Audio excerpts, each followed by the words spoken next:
District 12.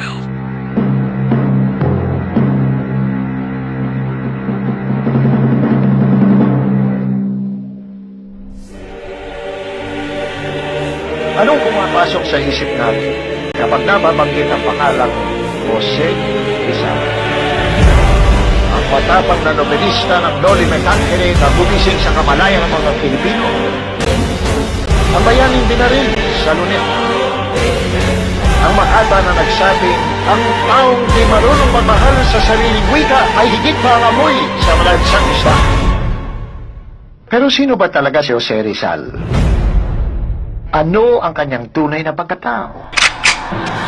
Anong uri ng Pilipinas ang kanyang kinagisnan? Anong mga ideya at prinsipyo ang kanyang isinabuhay at ipinaglaban? Hanapin natin ang puso at kaluluwa ng dakilang Pilipino sa loob ng rebulto sa Luneta.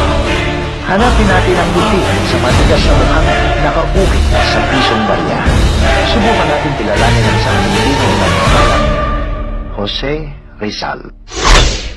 Dito sa silangan, ako'y sinilang kung saan nagmumula ang sikat ng araw.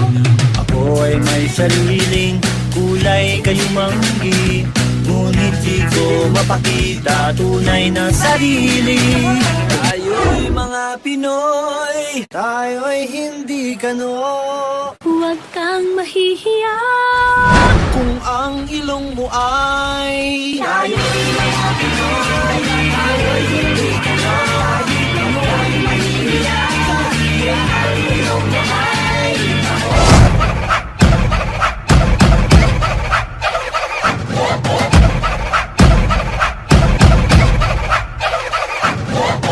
Jose Rizal. Ako'y nahabag sa kalagayan ng maraming tao.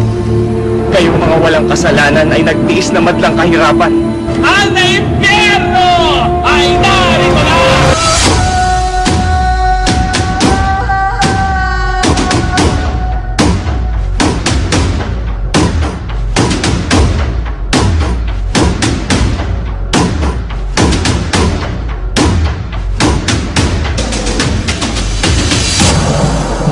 Jose Rizal. Ano ang gagawin mo pag malaman mo na maski na ang mga nasulat mo kapag ika'y namatay na ay wala ni isang makakaalala? Para mo na rin ako sinintensyahan ng kamatayan.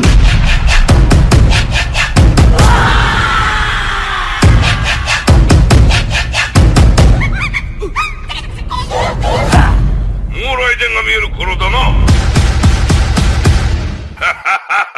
Raiden